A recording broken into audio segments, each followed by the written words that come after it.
We watched the drama. A happily engaged couple is put to the test when an unexpected turn sends their wedding week off the rails.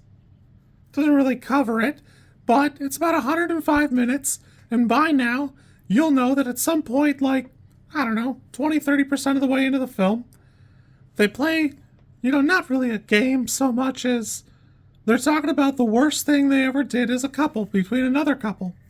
And the other couple has pretty simple things. The one guy he's walking home with his girlfriend, a dog attacks him. He kind of uses her as a human shield. Rob Pattinson, for his, goes, I don't know. I cyberbullied a kid for a while, and his family moved, I think. He's not real sure about it. He's pretty, unsure what happened there. And then, I can't remember her name, but the other girl goes, there was this slow kid in my neighborhood, and he made me come and look at an RV in the woods. I locked him in a closet. And even she goes, I would have let him out. It's not a big deal. And, they found him. He's alive. It's fine. It's no big deal. Well, I'm sure you know by now that Zendaya, they get to her, and she goes, I planned a school shooting. I took a weapon to school and everything, and then, I didn't do it. So we spend a lot of the movie kind of dealing with that, where the other couple is kind of horrified. The guy is, he goes, that's horrible. What? Wow. But the wife is personally offended. Maybe more so than anything else she ever gets offended at in the movie. We spent a lot of the time in the movie with Rob Pattinson's character struggling to wrap his brain around how to deal with this weird pall that's now over the entire relationship they have. Because how do you move on? How do you have a relationship with this person that you clearly don't know?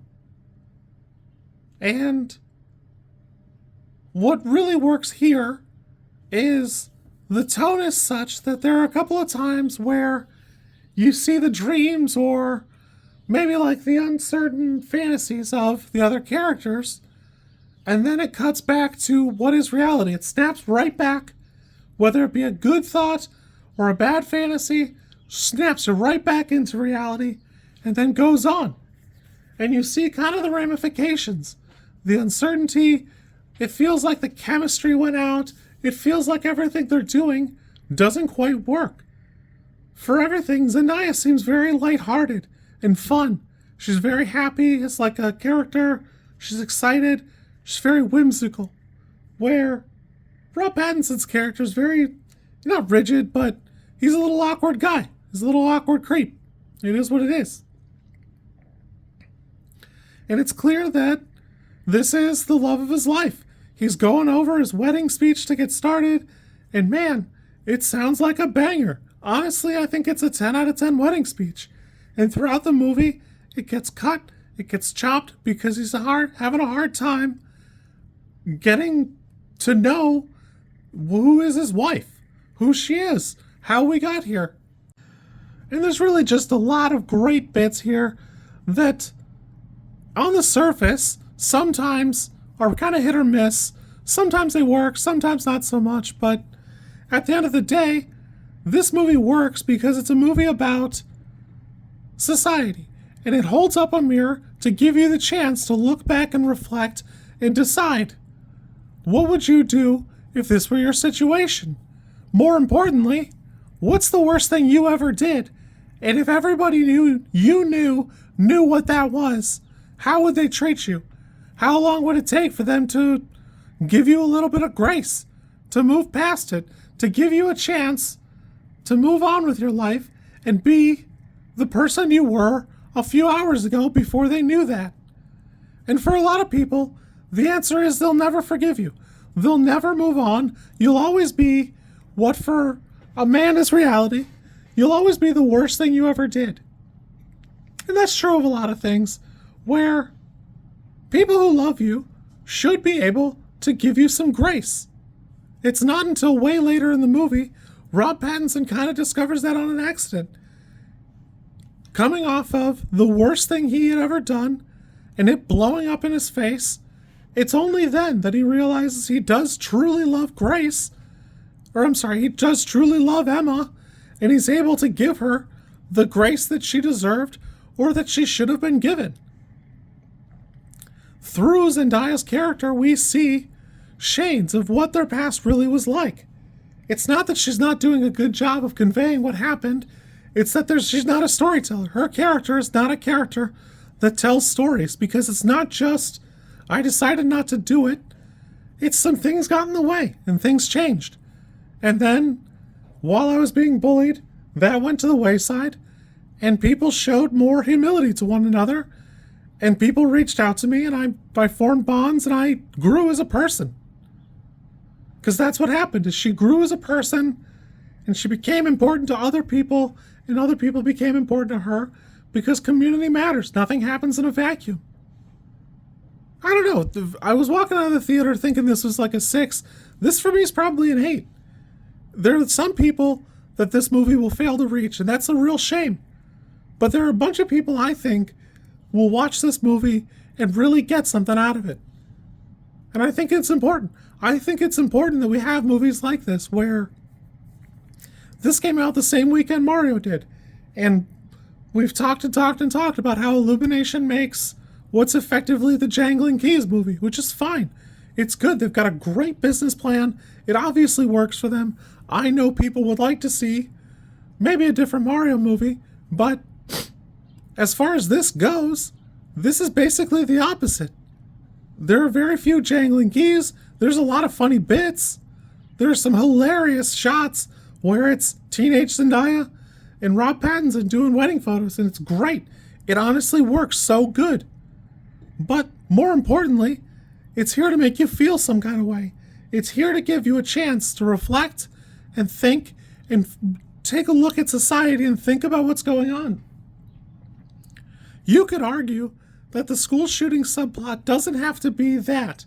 It doesn't have to be what it is, in the same way that in Freerin, Fern makes the comment it didn't have to be magic. Fern's right, but for this I think it kind of did. It needs to be something so extreme and so unforgivable that if she had gone through with it, she would be universally reviled. But, on the other hand, it is something that it's so common. Rob Pattinson even makes the comment. It's not like she came up with it on her own. She just seemed to like it because she was depressed, she was alone, and she was afraid. She had no connections, and to her, this was a way out. But it's important that it be something so basically disgusting. At the beginning of the game, we have the dog attacking, and the guy's afraid. He doesn't, intervene. Who knows? That could go kind of either way. He's kind of a pussy, but, it is what it is. But moving on, we have, I can't remember her name, but the other wife, where she locks a kid in the closet. And she's very quick to defend herself. Oh, I would have helped him if we hadn't found him. I would have got him out. It's no big deal. Well, that's certainly a nice thing to say, but who knows? Who knows what really would have happened if we put all four of them? If all four of them got into a court and got convicted, only one of them would have been, maybe a therapy session or something. And it's Zendaya. 100% it's Zendaya. And I think it's worth looking at. More so, I think it's worth looking at Charlie a little bit. Rob Pattinson's character, who does the cyberbullying. Because boy, is Zendaya getting bullied kind of hard as a kid. And there's an argument for Zendaya remembers her worst days. In that context, she is remembering what are absolutely her worst days. The worst bits of being bullied and picked on and picked apart by classmates. Admittedly, you see that it's people walking by her. It's in hallways, it's in passing. It's not Carrie where they're dumping pig's blood on her. But she clearly internalizes it. She's lonely. She's living as a latchkey kid. No siblings or nothing. So it's interesting to see how quick she is to give her husband to be, a huge birth of grace. to not go, wow, I almost killed her or whatever. She just lets him go. Because that's what we have to do as people, is we have to let others go and grow. In fact, of the four, we really only see Zendaya growing as a person and moving past it. I think it's important.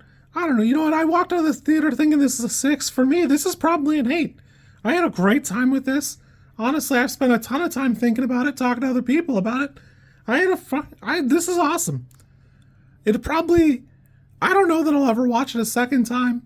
And when I rebuild this display, I don't know that I'll ever find something unless I can buy that book to put up here. But I had a great time with this. As important as it is to have jangling keys, it's way more important to have movies that make you feel something. Because at the end of the day, that's what art is for. It's to make you feel something. When they're talking about, I don't want politics in movies, that's because they're dumb. Art is politics, and politics is feeling something about the world around you, and that was this right here. I had a great time with this. You kids be good. I'll catch you later.